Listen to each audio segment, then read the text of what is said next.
hablamos de la función de la corteza suprarrenal, vamos a hablar sobre nuestras glándulas suprarrenales. Chicos, no se olviden que las glándulas suprarrenales están íntimamente relacionadas con el aparato reproductor, tanto femenino como masculino, con el sistema tiroideo hormonal, y las características de las hormonas producidas en estas glándulas son íntimamente ligadas a la síntesis del colesterol, así como son los otros tipos de esteroides que vendrían a ser los esteroides sexuales, ¿no es cierto? Los esteroides sexuales. Ya, entonces, para comenzar, hablando de las glándulas suprarrenales, son pequeñas estructuras muy diminutas ubicadas encima de cada riñón. Por eso se llaman suprarrenales, ¿no es cierto? Suprarrenales, porque se encuentran encima de cada riñón por su propio nombre en latín, ¿no es cierto? De tal manera que tiene dos partes. La mayor parte de la histología comprendida por la corteza, que es 80% de toda la glándula, y una pequeñísima parte comprendida por la médula, que es la parte más interna, y cada uno secretan diferentes cosas. La médula secretando la adrenalina y noradrenalina, que es parte del sistema nervioso simpático, que son catecolaminas, y finalmente la corteza, que secreta glucocorticoides, mineralocorticoides y los andrógenos suprarrenales. Pero de todas los ha hecho, ¿cierto? Muy bien. ¿De todas el 3 también? Entonces, la corteza suprarrenal, que es la parte más gruesa, es la que se encarga de regular y producir los glucocorticoides, los mineralocorticoides y los andrógenos suprarrenales. Y tienen importancia tanto para la producción de lo que es la regulación hormonal sexual, como lo que viene siendo la regulación de sodio, potasio y metabolismo de carbohidratos, proteínas y grasas.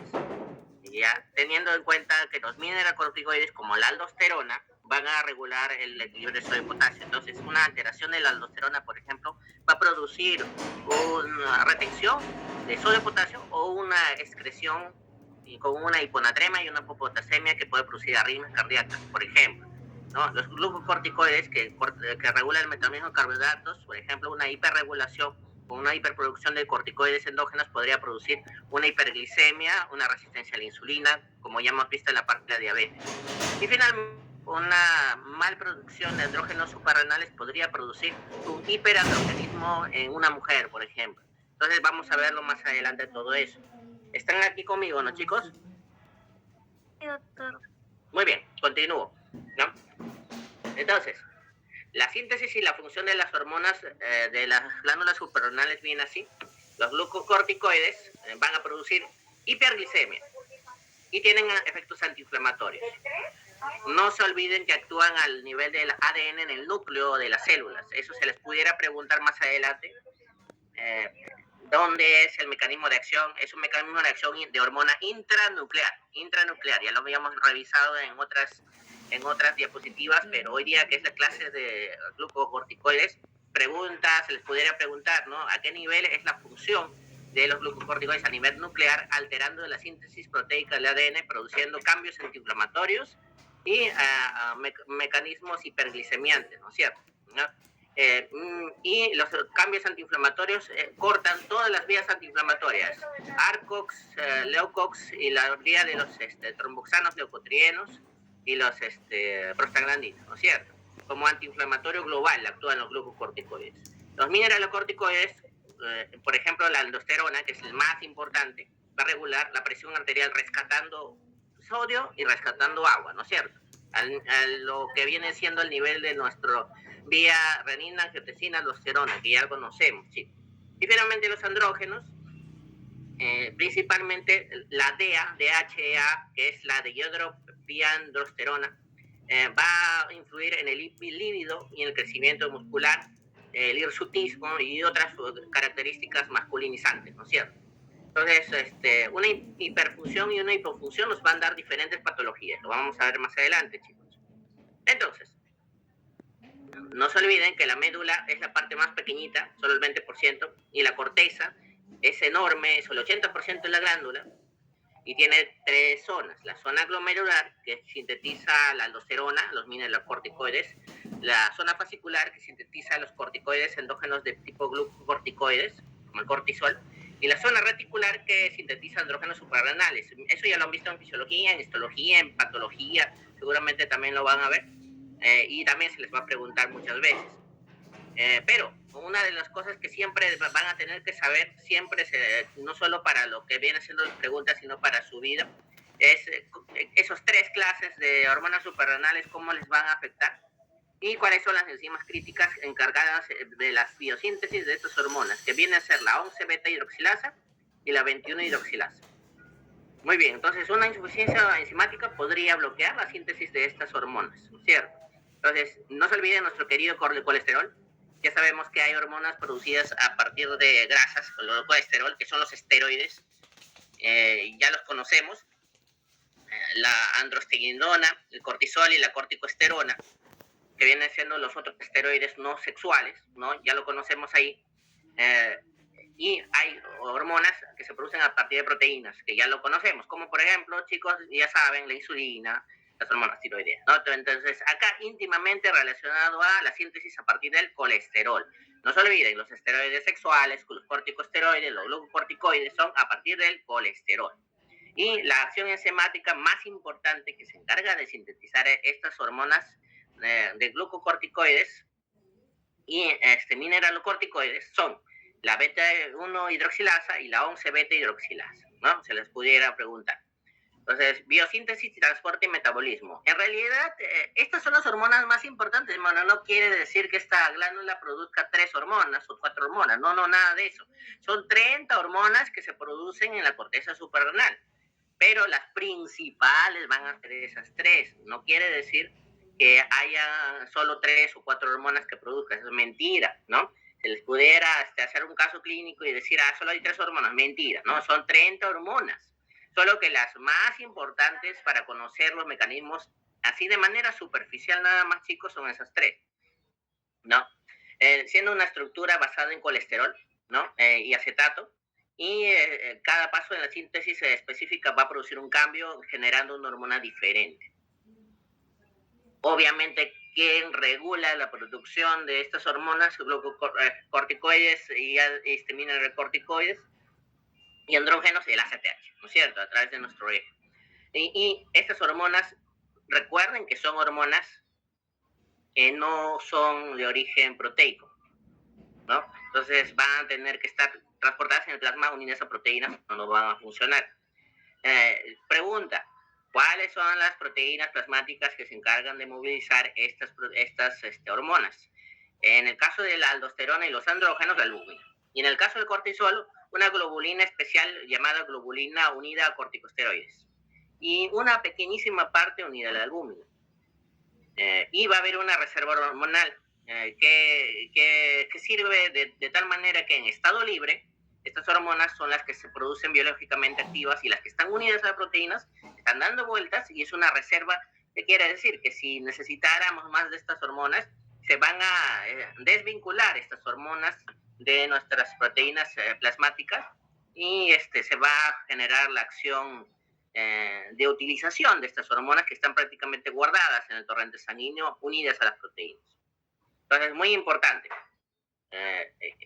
Entendiendo toda esta fisiología, nosotros ya nos abocamos a la parte de la fisiopatología y podemos hablar de sobreproducción o insuficiencia de corticoides suprarrenales o hormonas suprarrenales. En el caso de una, por ejemplo, insuficiencia primaria de mineralocorticoides, ejemplo, una insuficiencia de aldosterona, ¿qué es lo que va a haber? Va a haber problemas para regular la eliminación de sal y agua. Insuficiencia primaria de glucocorticoides, dificultad para regular la glucosa, el compromiso de las respuestas inflamatorias con subsecuente tendencia a tener, por ejemplo, trastornos antiinflamatorios disregulados, ¿no? En cambio, cuando la función es excesiva, va a haber lo mismo, pero no como eliminación, sino como retención. Al aldosterona, el sistema aldosterona, renina, angiotensina, aldosterona, al encargarse de retener sodio y agua y perder potasio, ¿qué es lo que va a tener el paciente que tiene demasiada aldosterona. Va a retener mucho sodio, va a botar potasio, va a retener agua, entonces va a tener edemas y va a tener hipertensión arterial. En cambio, el paciente que tiene una insuficiencia de mineralocorticoides va a ser lo opuesto, va a eliminar sodio, va a tener un problema perdedor de sal y va a ser un paciente con la tendencia a la hipotensión y hipovolemia, ¿no es cierto, chicos? Entonces, la respuesta al estrés también, si va a estar demasiado inhibida, si la función es excesiva, recuerda que los glucocorticoides suprimen, son antiinflamatorios.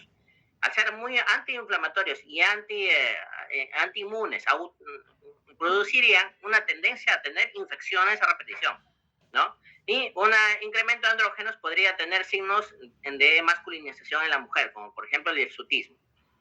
¿Dónde se pregunta? ¿Dónde se metabolizan principalmente las hormonas de la corteza suprarrenal?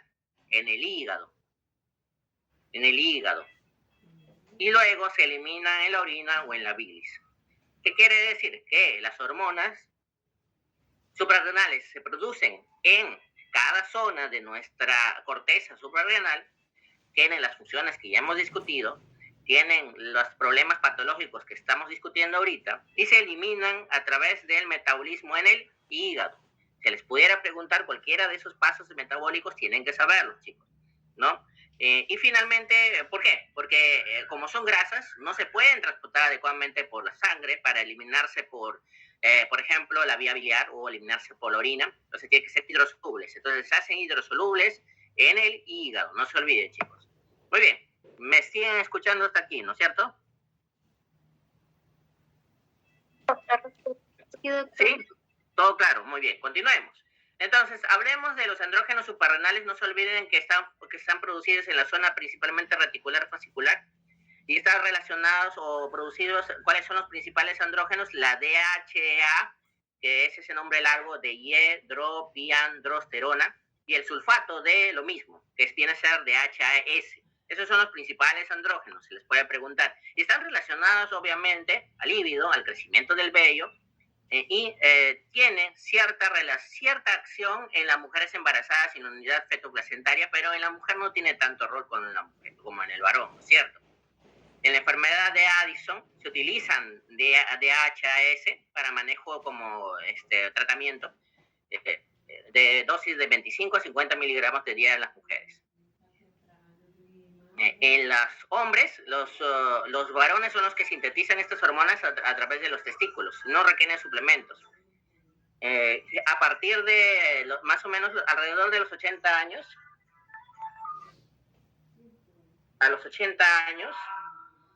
se dice que la cantidad de DHAS puede disminuir hasta puede disminuir de un 10 al 20%, disculpen, de un 10 al 20%. Por lo cual esto va a ir bajando pues con la edad, ¿no? Entonces la cantidad, en realidad se habla de una andropausia, aunque es un término no muy utilizado, como marcador de envejecimiento, ¿no? Porque en realidad al mismo tiempo que las hormonas de las mujeres pueden producir una protección contra, por ejemplo, los infartos, una protección cardiovascular, estos también tienen cierto grado, las DHAS, tienen un cierto grado de protección contra los eventos cardiovasculares. Pero voy a bajar, Mineralocorticoides. Muy bien, no se olviden que el mineralocorticoide más importante es la aldosterona y se encarga de retener sodio, retener agua, mantener una presión arterial por una volemia, hipervolemia, hipernatremia y eliminar potasio, ¿no? Entonces se sintetiza en la zona glomerular, la aldosterona es el principal representante, regula la secreción mediante mecanismo renina-angiotensina-aldosterona y también regula las concentraciones del potasio de sangre de manera negativa, es decir, produce hipopotasemia, eliminación de potasio. Entonces, produce retención de sodio, pérdida de potasio. Entonces, un problema de, por ejemplo, demasiada aldosterona va a producir hipertensión, hipervolemia, hipernatremia con hipopotasemia, ¿no es cierto? Entonces, se encarga del equilibrio de los electrolitos y del volumen corporal total. Tiene una actividad mineralocorticoide principal comparada con el cortisol. Y, por ejemplo, un exceso va a producir debilidad muscular por disminución de potasio. La insuficiencia de aldosterona más bien puede producir hiperpotasemia con toxicidad cardíaca, por los mecanismos que ya conocemos. Los glucocorticoides, en cambio, se sintetizan en la zona fascicular reticular, con la principal hormona teniendo el cortisol, y es regulada por el sistema hipotálamo hipofisiario suprarrenal.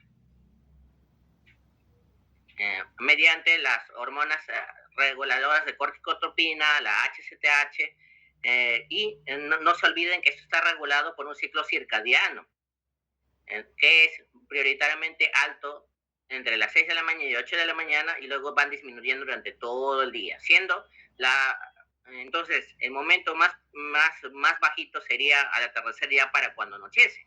Por eso las personas que tienen crisis asmáticas generalmente tienen crisis asmática de noche, porque la cantidad de corticoides endógenos que producen una modulación antiinflamatoria, ya cuando está anocheciendo, la concentración es la mínima. Y recién en la mañanita empieza a subir y alcanza su pico máximo entre las 6 y 8 de la mañana. Entonces, las personas que tienen crisis de asma generalmente tienen crisis de asma cuando está anocheciendo. Está relacionada al estrés físico y psicológico porque es una hormona de estrés. También está relacionada a problemas psiquiátricos, y como es una hormona que se metaboliza en el hígado, si el paciente tuviera algún problema de hepatopatía, por ejemplo, una insuficiencia crónica hepática, que sería llamada una cirrosis, o una insuficiencia hepática aguda, va a tener una capacidad limitada de sintetizar estas hormonas, ¿no es cierto? Entonces, no se olviden que los glucocorticoides es una hormona íntimamente relacionada a la respuesta al estrés, esencial para la sobrevivencia, asociado al sistema simpático, regulación de funciones metabólicas, control de respuesta inflamatoria, y tiene acciones antiinflamatorias potentes relacionados a la modulación al nivel del ADN, a nivel nuclear, de todos los sistemas inflamatorios del cuerpo humano. Es decir, todo, o sea, tanto las vías leucotrienos, tromboxanos, prostaglandinas, todo lo inhibe. Entonces, si nosotros tenemos, por ejemplo, que la síntesis de la glucosa va a estimular gluconogénesis en el hígado, produciendo hiperglicemia. La degradación de proteínas va a promover la degradación y movilización de aminoácidos hacia el hígado. Va a haber movilización de ácidos grasos con modificación del metabolismo celular para utilizar ácidos grasos en lugar de glucosa como fuente de energía. Va a haber resistencia a la insulina. Entonces, en esos tres pasos va a estimular también una resistencia a la insulina. Entonces, es hiperglicemiante y también aumenta la resistencia a la insulina. ¿Por qué? Aumenta la producción de la glucosa en el hígado y disminuye su consumo periférico. Incrementa la glucemia en personas que ya tienen predisposición a la enfermedad o que tienen diabetes mellitus. Por eso, mucho cuidado darle corticoides a un paciente con diabetes. Mediante este paso, esto forma un círculo vicioso que va a producir resistencia a la insulina. Supresión farmacológica de la difusión suprarrenal.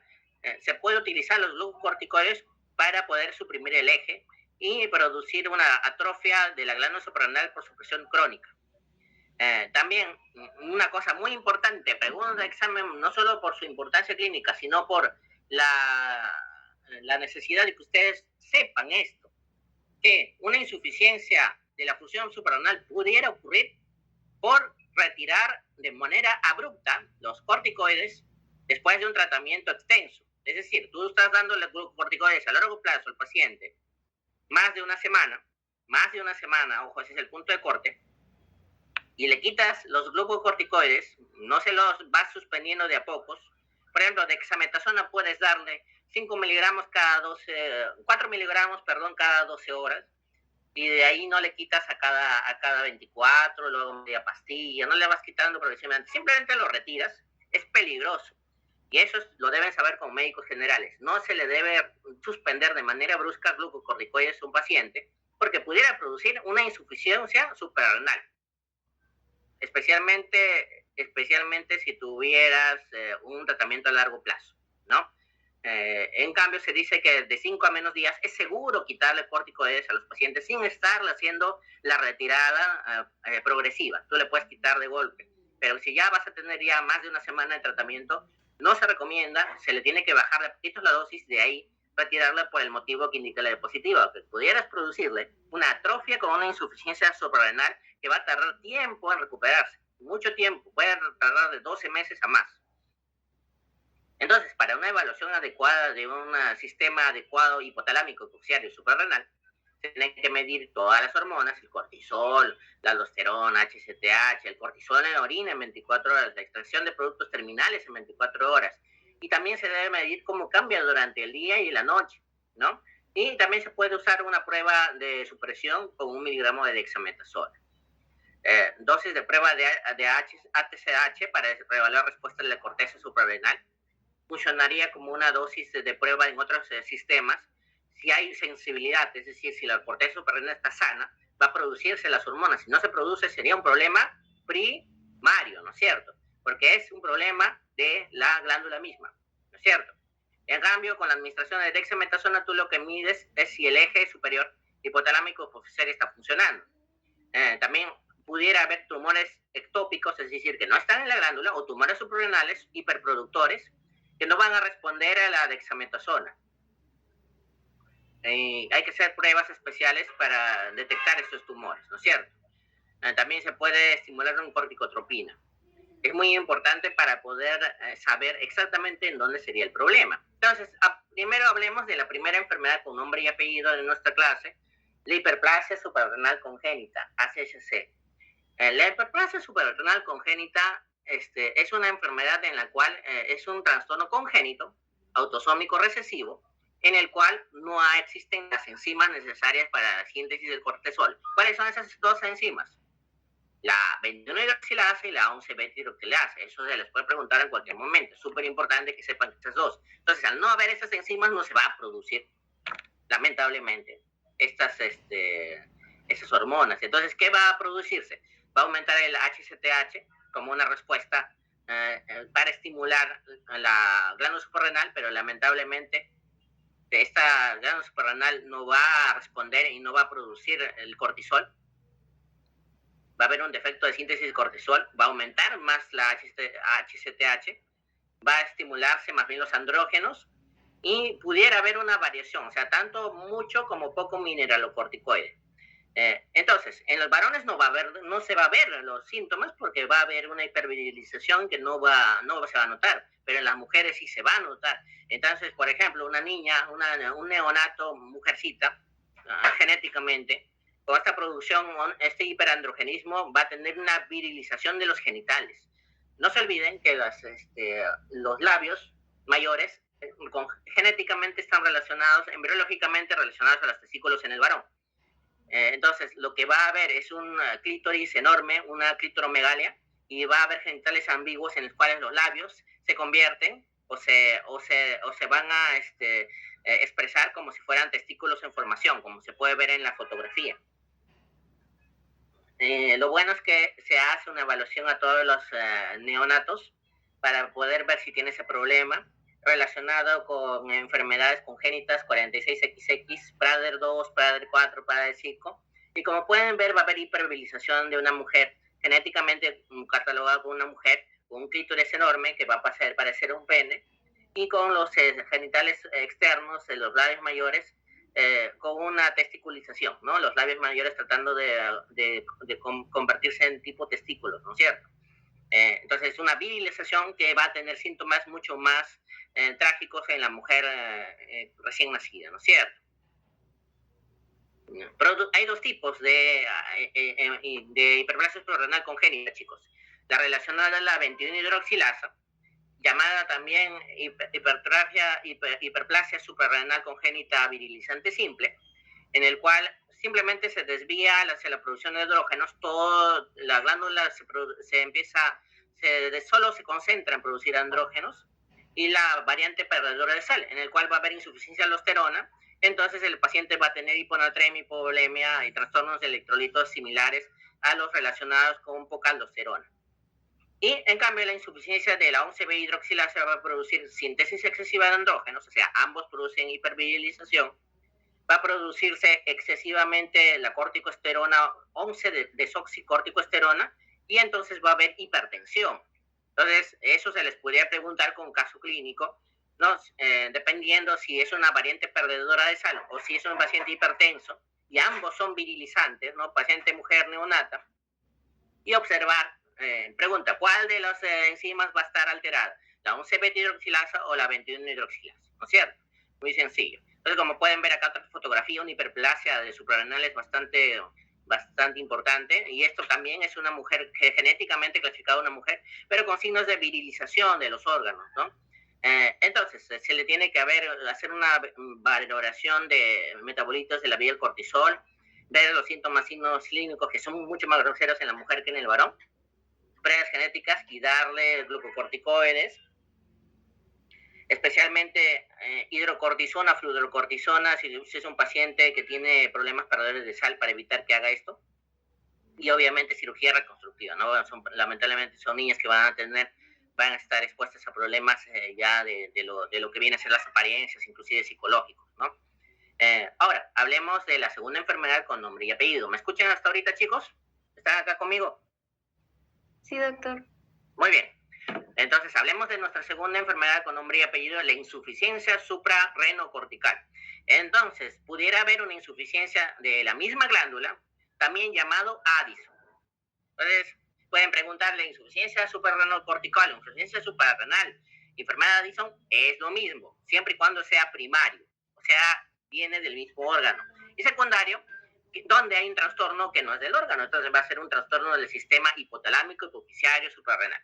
Entonces, en el caso de la primaria o Addison, va a haber una insuficiencia de las hormonas de la corteza suprarrenal, con aumento de la HCTH, porque obviamente por feedback el sistema hipotalámico hipofisiario va a producir una sobreestimulación, la cual no va a ser respondida por nuestras suprarrenales. Pudiera ser causada por una destrucción de la glándula suprarrenal, destrucción autoinmune, que es la causa más común en Estados Unidos, la tuberculosis, que es una causa muy frecuente, que en nuestro país podría considerarse como causa frecuente, porque acá hay bastante tuberculosis, chicos, no se olviden. O infecciones de diferentes tipos, sean virales, hongos, amiloidosis y otras causas, ¿no? Como una metástasis.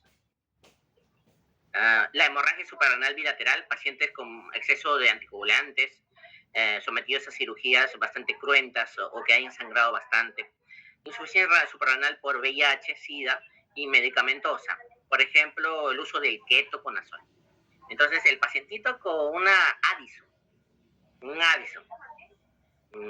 punto número uno, hasta que recién hay una destrucción del 90% de la glándula, no van a haber síntomas por la gran capacidad de reserva de la corteza suprarrenal. Punto número 2, el paciente va a tener problemas relacionados a una insuficiencia relacionada a la pérdida de la función de nuestras mineralocorticoides, glucocorticoides y andrógenos sexuales, ¿no es cierto? Entonces, va a haber hiponatremia, hipovolemia, puede haber disminución del gasto cardíaco, porque el gasto cardíaco es volumen sistólico por frecuencia cardíaca. Hipovolemia, baja el volumen sistólico, baja el gasto cardíaco. Hiperpotasemia, porque recuerden que la aldosterona eliminaba potasio, entonces eso puede producir una arritmia por hiperpotasemia. Deseo anómalo de consumir sal, no es anómalo, sino es reflejo, diría yo, ¿no? Hipotensión ortostática. El ortostatismo es una pérdida de la presión arterial al cambiar de posición de manera súbita. O sea, tú estás echado y te sientas y te da hipotensión, hasta te puedes desmayar, ¿no? Eso puede ocurrir. Deshidratación, debilidad, fatiga, colapso cardiovascular y shock en casos extremos. Va a haber hipoglicemia, porque recuerden que las corticoides producen hiperglicemia, porque rescatan glucosa de nuestro hígado. Va a haber letargo, debilidad, fiebre, pudiera haber náuseas, vómito, pérdida ponderal, hiperpigmentación, muy característico del Addison. Va a haber un aspecto bronceado de la piel, pliegues y puntos de presión, tonalidad oscura, encías también con una coloración negra o azul, hiperpigmentación, inclusive siendo un signo bastante característico de la enfermedad. Y obviamente, si hay defectos de los andrógenos suprarrenales, pocos efectos en los varones, va a haber solo disminución del vello. Entonces, esta es la fotografía del paciente con Addison. Va a haber tendencia a la hipotensión con bajo gasto cardíaco, pérdida de sal con retención de potasio. Va a haber hipoglicemia, va a haber fatiga, poca respuesta o pobre respuesta al estrés, y va a haber anorexia. ¿Ya? Entonces, ese es el Addison, chicos. Traten de grabárselo porque pueden haber casos clínicos así. Tratamiento, hay que darle insuficiencia primaria, o sea, un Addison, mineralocorticoides, que sirven para poder, que tiene tanto característica. ¿Por qué hidrocortisona? Pregunta examen, ¿por qué hidrocortisona y no dexametasona, prednisona? Porque es una corticoide que tiene tanto actividad glucocorticoide como mineralocorticoide. Pregunta examen, ¿por qué hidrocortisona? Y al tener ambas actividades, funciona tanto como un mineralocorticoide, es decir, como la aldosterona, rescata sodio, rescata agua, elimina potasio, mejora la presión arterial, y como glucocorticoide participa como hormona de estrés y produce el rescate de la glucosa a través del hígado, ¿no es cierto? Entonces, ese es el fármaco de elección. En cambio, si hay una variante con retención de sal, se utiliza fludrocortisona. ¿Ya? Entonces, y en las mujeres las DHAS de manera de reemplazo. Entonces, el tratamiento es hormonal de reemplazo, ¿no es cierto, chicos? De por vida, ¿no es cierto? Prevención de episodios de hiponatremia y hipoglicemia. El paciente tiene que tener un horario regular de alimentación y ejercicio, de estar hidratado, debe estar alimentado adecuadamente, debe estar con electrolitos adecuados. Lamentablemente es un paciente que al no tener la hormona del estrés, glucocorticoides adecuadas, va a tener capacidad limitada para responder a infecciones, traumatismo y estrés, y debe ser manejado de manera inmediata sin ingresar a una crisis, ¿no es cierto? En cambio, una enfermedad llamada insuficiencia suprarrenocortical o insuficiencia suprarrenal secundaria, eso no es Addison, nunca va a ser Addison, ¿ah? No vaya a ser que les agarren cuando se hagan preguntas sobre eso, ¿no es cierto? No tiene nada que ver. Entonces, para empezar, no está causada en el órgano, no hay destrucción del tejido. Entonces, pudiera ser por un problema de arriba, del techo, o sea, del eje hipotálamo hipofisario, como un hipopituitarismo. Sheehan, ¿no es cierto? Remoción quirúrgica de la glándula hipófisis. Defecto hipotalámico como una insuficiencia terciaria, ¿no es cierto? Terciaria. ¿Ya? Y el retiro rápido de glucocorticoides. Pregunta 1000 veces, se le va a preguntar. El paciente tal estaba con dexametasona por un mes y el médico le suspende inmediatamente. El paciente empieza a presentar hipotensión con trastornos hidroelectrolíticos de sodio, potasio, hipoglicemia, o mal estado general, ingresa en shock a la emergencia. Entonces, ¿cuál sería el problema? Retiro de los corticoides terapéuticos. No se le retira de manera brusca, sino que se les desteta o se le retira poco a poco. Si el paciente tuviera más de 5 a 7 días de uso de corticoides, ya se le tiene que retirar poco a poco porque puedes producir una insuficiencia suprarrenocortical secundaria súbita, ¿no es cierto? Atrofia de la corteza, pérdida de síntesis de cortisol por retiro rápido de corticoides, que puede tardar hasta 12 semanas, ahí decía, ¿no es cierto? A ver, déjame ver. Eso también se les va a preguntar, chicos, ¿no? Se lo vemos acá. No, 2 meses, o sea, un año en recuperar sus hormonas, imagínense. Un año en recuperar sus hormonas secundarias. Eso es algo ya iatrogénico, ¿no es cierto? Iatrogénico. ¿Ya? Entonces, iatrogénico. Siguiente. Entonces, persistencia de la suspensión del tratamiento es por el periodo prolongado de supresión, o sea, mientras más tiempo le hayas puesto corticoides al pacientito, más tiempo va a estar suprimido, hasta 12 meses, lo hemos visto. Crítica durante el periodo de estrés o cirugía. ¿Qué quiere decir? Que lamentablemente el paciente no va a tener sus corticoides para cuando sea sometido a una cirugía de emergencia o esté con una sepsis, ¿no? Entonces es peligroso. Crisis suprarrenal aguda. ¿Qué es una crisis suprarrenal aguda? Definida como una situación de riesgo vital precipitada por una enfermedad o tensión menores en la enfermedad de Addison. Si es un paciente con Addison, que lamentablemente es, por ejemplo, un gran quemado con Addison, un paciente con sepsis con Addison, que va a tener todos los síntomas de Addison, pero más fuertes. Va a tener más shock, más deshidratación, más debilidad, más vómito, más náuseas. Inclusive puede ocurrir en niños con variantes de perdedores de sal y con hemorragia bilateral masiva como causa fulminante. Por ejemplo, caso clínico, paciente politraumatizado que tiene un sangrado importante, pierde más de casi 5 litros de pérdida de sangre, politransfundido, se le transfunde inmediatamente, sin embargo estuvo en shock severo por varios días y el paciente permanece pese a que tú le hayas regresado toda su sangre, su volumen, está con noradrenalina, con todo. El paciente tiene una crisis suprarrenal aguda. Entonces, tratamiento, hidrocortisona endovenoso, 100 miligramos cada 8 horas, ¿no es cierto? Entonces, por ejemplo, un traumatismo, anticoagulantes, trombosis de la vena suprarrenal, metástasis de la vena suprarrenal, septicemia meningocócica. Tratamiento de restricción hormonal. Hay que darle sal, azúcar, esteroides, soporte fisiológico, sondeo para identificación y tratamiento de causa subyacente. Entonces hay que darle solución salina, dextrosa y darle glucocorticoides. Es muy importante tener en cuenta que la hidrocortisona es muy versátil porque tiene ambas acciones, tanto glucocorticoide como mineralocorticoide.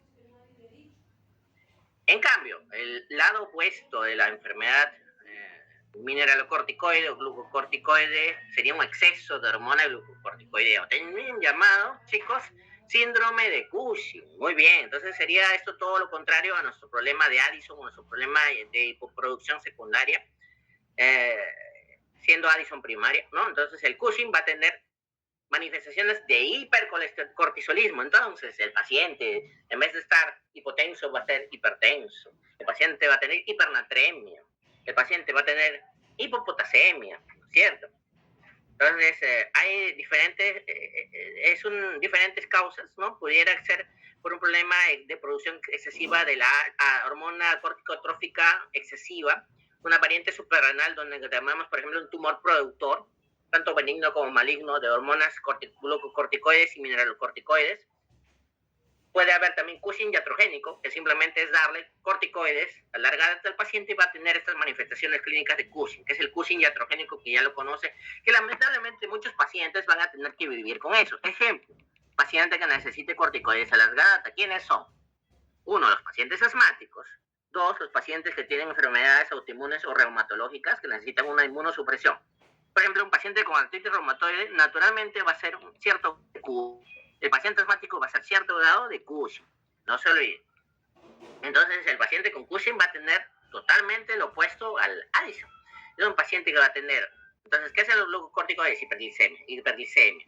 En vez de ser delgado, va a ser gordito, porque se va a formar una producción de adipocitos, un depósito graso bien particular en la parte del hombro, en el cual se va a formar la jiba de búfalo, en la parte del maxilar inferior, formándose la cara de luna llena. Va a haber hipertrofia cardíaca con hipertensión, en vez de hipotensión. La piel va a ser quebradiza, va a haber cicatrización insuficiente con equimosis y púrpuras. Va a haber las estrías abdominales de color rojo vinoso, bien características de esta enfermedad. Un abdomen bastante prominente y la osteoporosis, ¿no es cierto? Entonces, va a tener estas características que ya lo hemos visto, con tendencia a fracturas patológicas, a cálculos renales por movilización del calcio del hueso.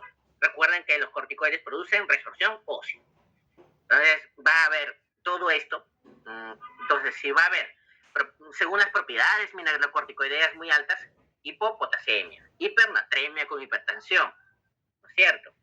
Pudiera haber mayor ulceración y hemorragia gástrica relacionado pues, a los corticoides endógenos. Va a producir relacionado a los hiperandrogenismos, hirsutismo, acné, irregularidad menstrual en la mujer. Va a haber labilidad emocional. Estas personas, acá en su cabecita, si pueden ver, tienden a tener problemas de anormalidad emocional. Tienden a ser mucho más agresivos que una persona que no tiene este síndrome de Cushing. Muy importante. El diagnóstico es con la excreción de cortisol en orina 24 horas. Esa es la prueba diagnóstica más importante. Pero se puede hacer todo lo demás que está en la lista, ¿no? Una prueba de supresión, medición de CTH, imágenes, tanto una resonancia como una tomografía. El tratamiento es quirúrgico si tenemos, por ejemplo, un tumor hiperproductor o un adenoma hipoficiario en el caso de un problema secundario, ¿no? La radioterapia, la farmacología, en el cual se utilizan fármacos que inhiben la síntesis de esteroides, que viene a ser el mitontano, la metilapona y el ketoconazol, y se da profilaxis contra las infecciones, porque al hacer un inmunosupresor, los corticoides, el paciente va a tener tendencia a hacer infecciones a repetición.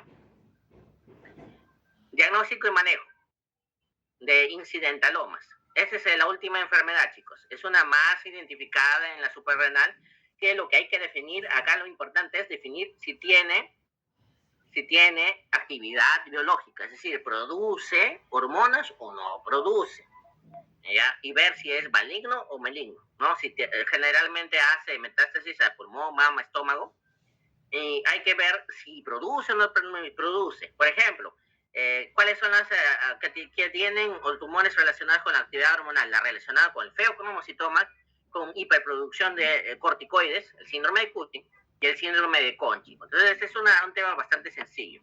Eso sería todo. ¿Alguna pregunta, alguna duda?